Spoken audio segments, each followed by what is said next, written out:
ہزار داستان ایپیسوڈ 10۔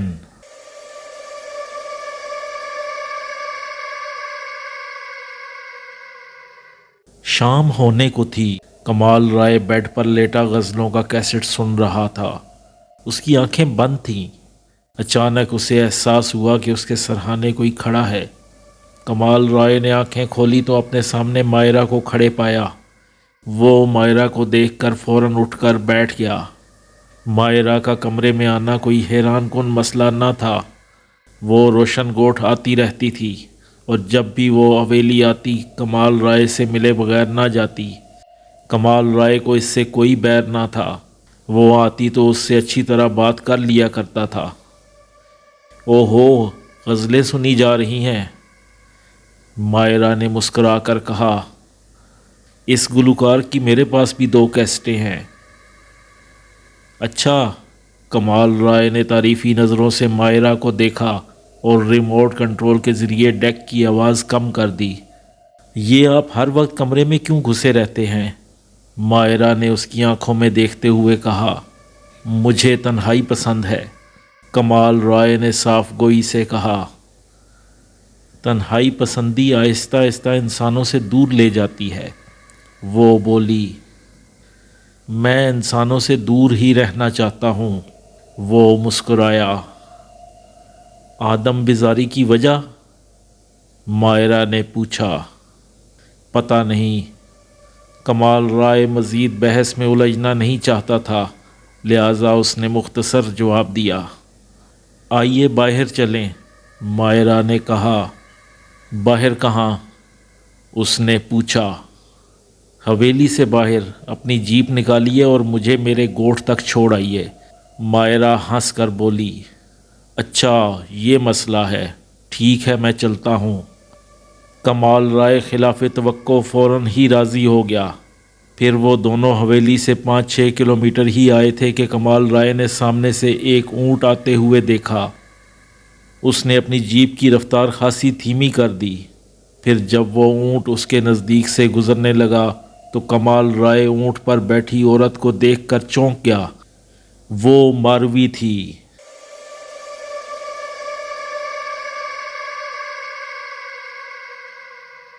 وہ 2 اونٹ تھے، دونوں سڑک کے کنارے آگے پیچھے چلے آ رہے تھے۔ سڑک چھوٹی تھی، اس لیے ان اونٹوں کو دیکھ کر کمال رائے نے اپنی جیپ کی رفتار کم کر لی تھی۔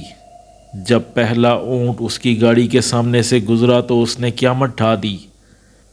محمل میں جو عورت بیٹھی تھی وہ 100% ماروی تھی، اگرچہ اس کا لباس علاقائی تھا اور اس نے کوہنیوں تک چوڑیاں پہنی ہوئی تھیں۔ کمال رائے نے ماروی کو دیکھتے ہی گاڑی کو بریک لگائے، لیکن تب تک ماروی کا اونٹ آگے بڑھ چکا تھا۔ اب دوسرا اونٹ اس کے سامنے سے گزر رہا تھا۔ اس اونٹ پر ایک مرد سوار تھا جس کی داڑھی اور سر کے بال بے تحاشا بڑے ہوئے تھے۔ ایک سفید چادر سے اس کا جسم ڈھکا ہوا تھا۔ اس کی رنگت سانولی تھی اور آنکھوں میں ایک خاص چمک تھی۔ یہ شخص بھی اسے کچھ جانا پہچانا لگا۔ وہ شخص واقعی جانا پہچانا تھا۔ کمال رائے کو یہ فقیر نما شخص اپنے آبائی قبرستان کے راستے میں ملا تھا۔ اس نے کہا تھا، مورخ قبرستان کیوں جاتا ہے؟ خالی قبروں میں کیا رکھا ہے؟ جانا ہے تو صحرا میں جا۔ پھر وہ اس طرح کی بات کہہ کر درخت کے جھنڈوں میں غائب ہو گیا تھا۔ مائرہ تم نے دیکھا؟ کمال رائے نے حیرت زدہ لہجے میں کہا۔ کیا؟ مائرہ نے پوچھا۔ وہ پہلا اونٹ، اس پر ماروی سوار ہے، کمال رائے نے کہا۔ میں نے نہیں دیکھا، میں نے انہیں عام سے اونٹ سوار سمجھ کر توجہ نہیں دی، لیکن یہ کیسے ہو سکتا ہے؟ وہ ماروی بھابھی کیسے ہو سکتی ہیں؟ وہ تو مر چکی ہیں۔ مائرہ نے پیچھے مڑ کر دیکھتے ہوئے کہا۔ دونوں اونٹ آہستہ روی سے چلے جا رہے تھے۔ سڑک اتنی چھوٹی تھی کہ گاڑی بیک کرنے میں وقت لگتا، اس لیے کمال رائے جیپ سے اتر گیا اور ان اونٹوں کے پیچھے دوڑتے ہوئے چیخا، رکو میری بات سنو۔ کمال رائے کو اپنے پیچھے آتے دیکھ کر اس اول جلول شخص نے، جس کا نام اوگڑ ناتھ تھا، ایک عجیب و غریب آواز نکالی۔ اور اس آواز کے ساتھ ہی دونوں اونٹوں نے رفتار پکڑ لی۔ کمال رائے نے جب اونٹوں کو دوڑتے ہوئے دیکھا تو وہ فوراً رک گیا۔ وہ جلدی سے واپس پلٹا، اچھل کر اپنی جیپ میں بیٹھا، کوشش کر کے تیزی سے گاڑی بیک کی اور سپیڈ بڑھا دی۔ آگے ایک موڑ تھا، وہ دونوں اونٹ موڑ کی وجہ سے نظر نہیں آ رہے تھے۔ سڑک کے دونوں طرف باغات تھے۔ جب جیپ سڑک کا موڑ کاٹ کر سیدھی سڑک پر پہنچی تو وہ دونوں اونٹ غائب ہو چکے تھے۔ سڑک دور تک سنسان پڑی تھی۔ کمال رائے نے مائرہ کی طرف دیکھا۔ مائرہ حیرت زدہ تھی۔ کہاں گئے وہ دونوں اونٹ؟ اتنی جلدی تو وہ غائب نہیں ہو سکتے۔ مائرہ نے کہا، کہیں وہ ان درختوں میں تو گم نہیں ہو گئے؟ مائرہ تم سڑک پر اس طرف نظر رکھو، میں ادھر دیکھتا ہوں۔ کمال رائے 2-2.5 کلومیٹر واپس آ گیا۔ اسے وہ دونوں اونٹ کہیں نظر نہ آئے۔ وہ حیرت ناک طریقے سے غائب ہو گئے تھے۔ اب آگے جانا بیکار تھا۔ مایوس ہو کر کمال رائے نے دوبارہ اپنی گاڑی بیک کی اور ارشاد گوٹھ کی طرف چل دیا۔ اس کی سمجھ میں نہیں آ رہا تھا کہ یہ سب کیا تھا۔ اس نے پہلے اونٹ پر بہت واضح طور پر ماروی کو دیکھا تھا۔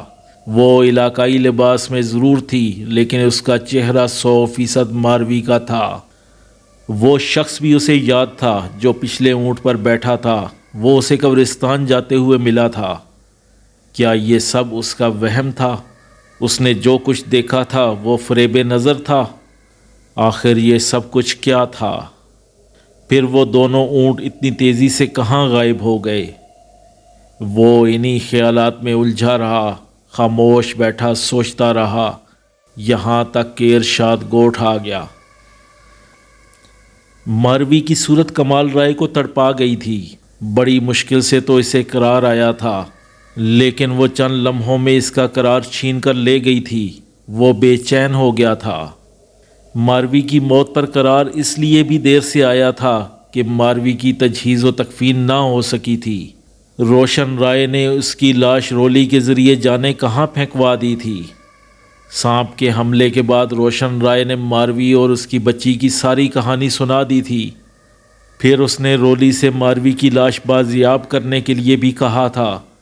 رولی نے اسے صحرا میں تلاش کیا تھا اور ڈھونڈتا ڈھانڈتا وہ اس جگہ پہنچ بھی گیا تھا جہاں اس نے ماروی کی لاش دفن کی تھی، لیکن اب وہاں لاش نہ تھی۔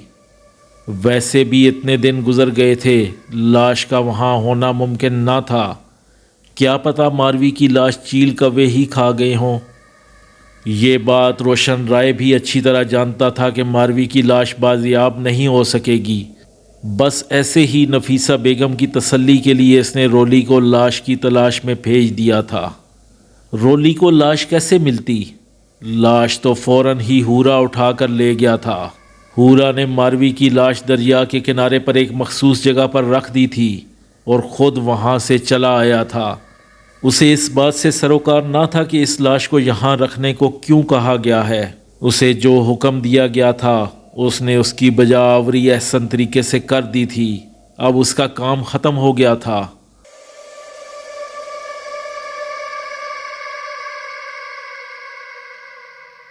دریا کے کنارے نزدیک ہی شمشان گھاٹ تھا۔ ایک اونچی جگہ بنی جھونپڑی میں اوگڑ ناتھ موجود تھا۔ وہ آسن جمائے آنکھیں بند کیے گیان دھیان میں مصروف تھا، جبکہ جھونپڑی کے باہر موجود 3 سادھو چرس پینے میں مگن تھے۔ جیسے ہی دریا کے کنارے لاش پہنچی، اوگڑ ناتھ کی آنکھیں فوراً ہی کھل گئیں۔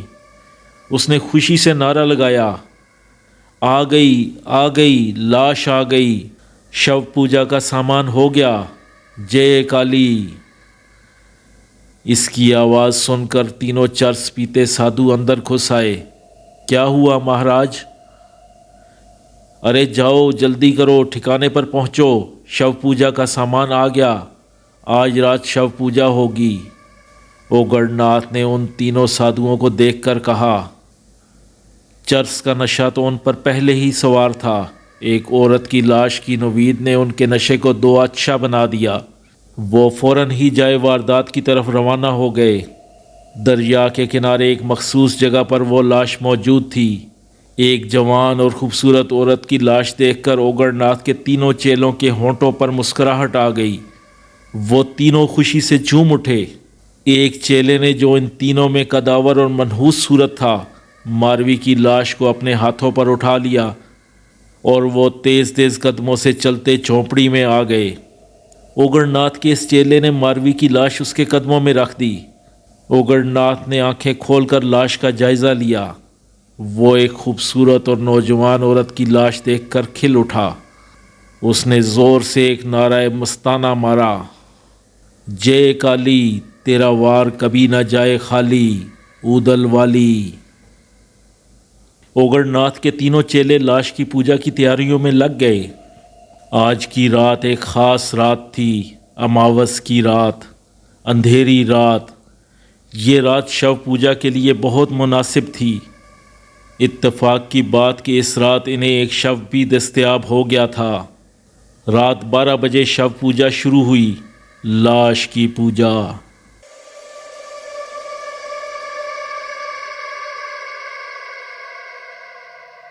تینوں چیلے ایک نیم دائرے کی شکل میں لاش کے پیروں کی طرف بیٹھ گئے۔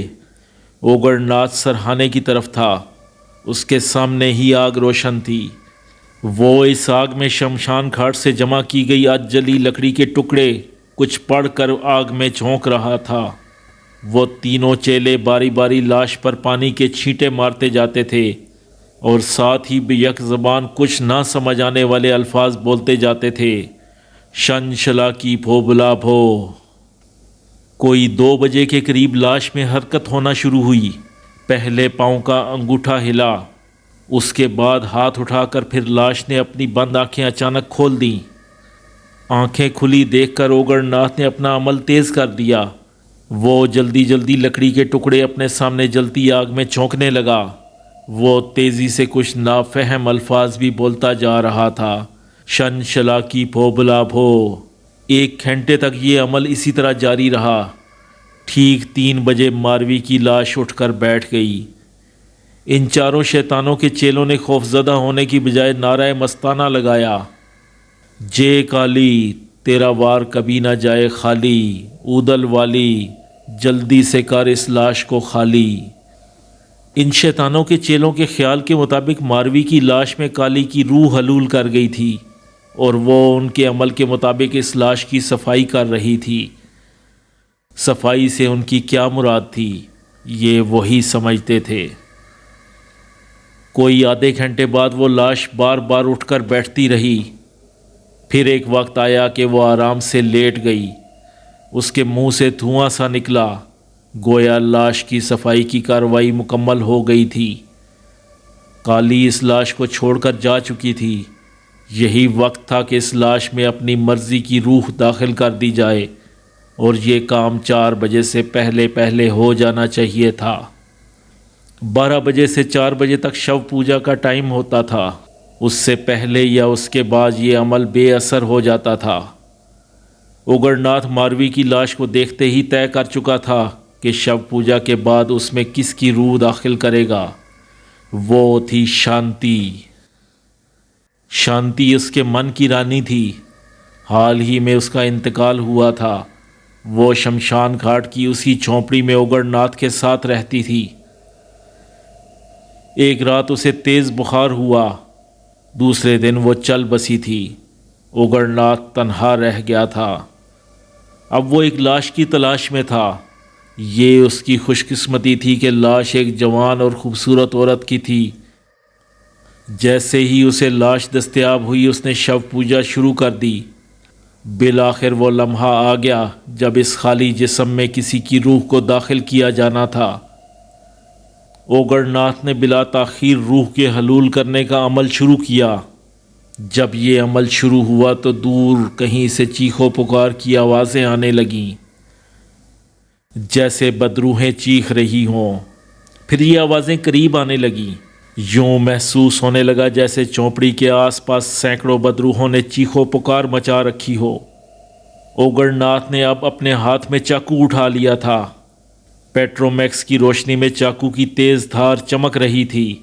اس نے ہاتھ آگے کر کے اس چاقو کی نوک کو آگ پر رکھ دیا اور جلدی جلدی نامانوس سے لفظ بولنے لگا۔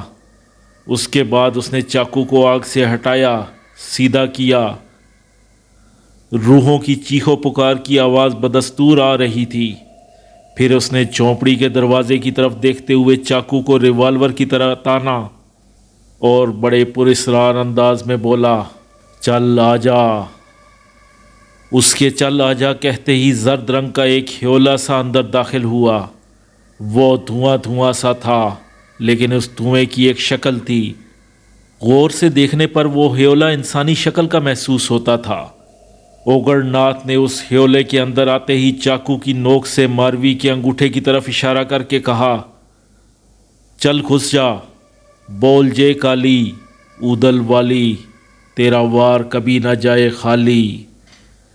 اسی وقت ایک زنانہ آواز آئی، جے کالی، چل شاباش جلدی کر۔ اوگڑ ناتھ نے بڑے پیار سے لاش کی طرف اشارہ کیا۔ پھر وہ ہیولا ماروی کے پیروں کے پاس جا کر رک گیا۔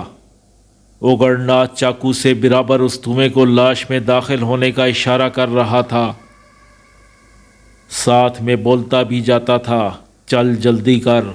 اتنے میں وہ ہیولا چھوٹا ہونا شروع ہوا اور چھوٹا ہوتے ہوتے غائب ہو گیا۔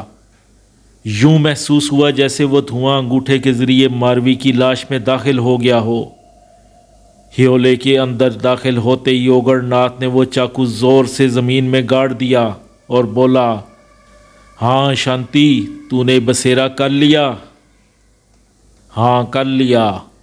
ماروی کے ہونٹ ہلے، لیکن یہ ماروی کی آواز نہ تھی، کوئی اجنبی آواز تھی۔ چل پھر اٹھ کر بیٹھ جا، اوگڑ ناتھ نے کہا۔ یہ سنتے ہی ماروی کی لاش اٹھ کر بیٹھ گئی۔ اب وہ ماروی نہ رہی تھی، شانتی ہو گئی تھی، جسم ماروی کا اور روح شانتی کی۔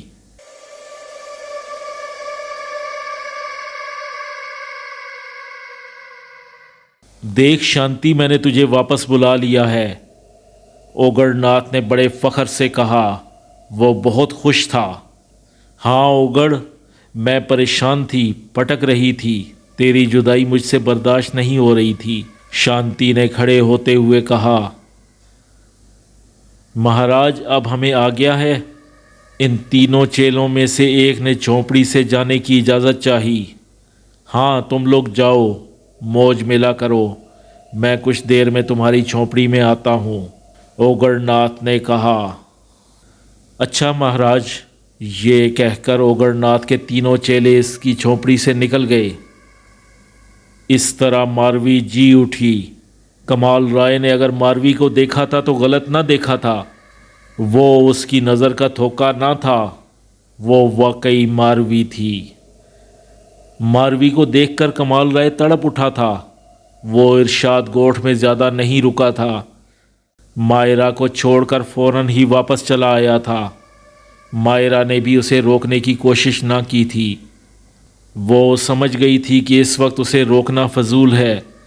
ماروی کی شکل دیکھ کر اسے چپ لگ گئی تھی۔ وہ سارے راستے خاموشی سے ڈرائیونگ کرتا رہا تھا۔ وہ اس بات پر حیران تھا کہ وہ دونوں اونٹ اچانک کس طرح غائب ہو گئے۔ وہ دونوں اونٹ غائب ہرگز نہیں ہوئے تھے۔ یہ سب اوگڑ ناتھ کی کارستانی تھی۔ جس طرح کمال رائے نے ماروی کو پہچان لیا تھا، ویسے ہی اوگڑ ناتھ نے بھی کمال رائے کو ایک نظر میں پہچان لیا تھا۔ کمال رائے کو اونٹوں کے پیچھے بھاگتے دیکھ کر اوگڑ ناتھ گھبرا گیا تھا۔ پہلے تو اس نے اپنے منہ سے ایک عجیب سی آواز نکال کر اونٹوں کو دوڑایا، پھر جب اس نے دیکھا کہ کمال رائے گاڑی میں بیٹھ کر پیچھے آ رہا ہے تو اس نے مڑتے ہی اونٹوں کو روکا اور انہیں سڑک سے اتار کر درختوں میں لے گیا۔ پھر اس نے فوری طور پر اپنے منہ سے نامانوس سے الفاظ بولے، شنشلا کی بھو بھلا بھو، اور پیچھے مڑ کر پھونک ماری۔ اگرچہ دونوں اونٹ سڑک کے نزدیک ہی درختوں میں کھڑے تھے جو سڑک سے صاف نظر آ رہے تھے، لیکن اوگڑ ناتھ چونکہ نظر بندی کا عمل کر چکا تھا، اس لیے وہ دونوں اونٹ کمال رائے اور مائرہ کو نظر نہ آ سکے۔ کمال رائے ان اونٹوں کو خاصا آگے جا کر دیکھ آیا، پھر وہ مایوس ہو کر واپس پلٹا۔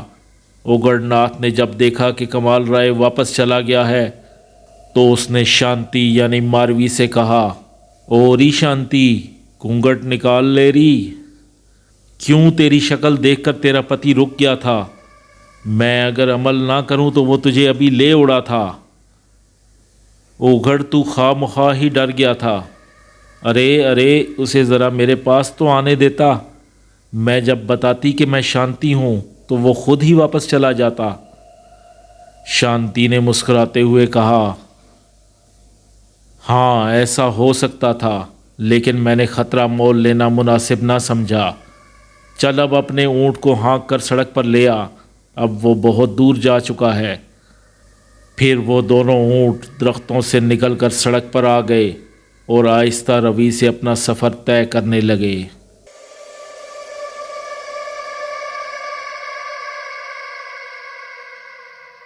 دیوانگ دریا کے اس پار نکلا، وہ برہا کو کندھے سے لگائے تیزی سے شمال کی جانب بڑھتا جا رہا تھا۔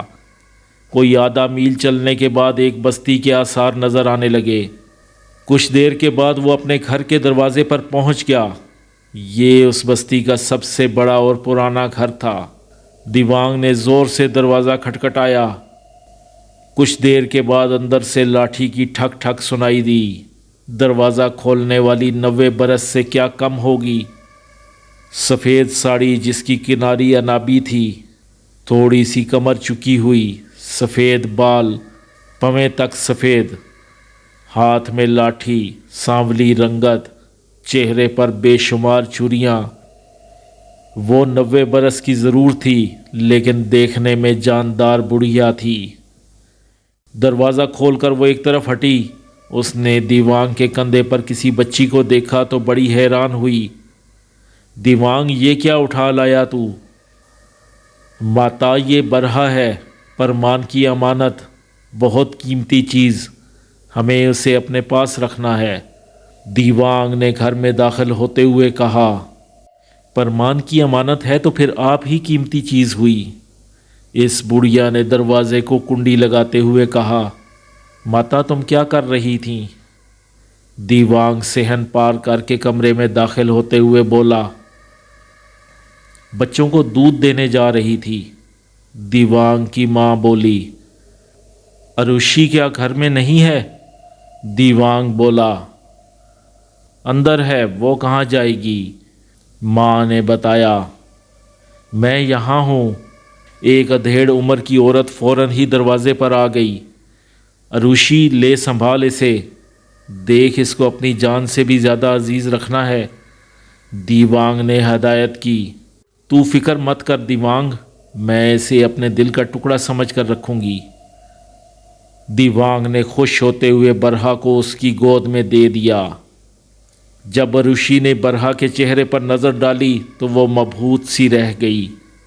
ہائے اتنی سندر، وہ بے اختیار بولی۔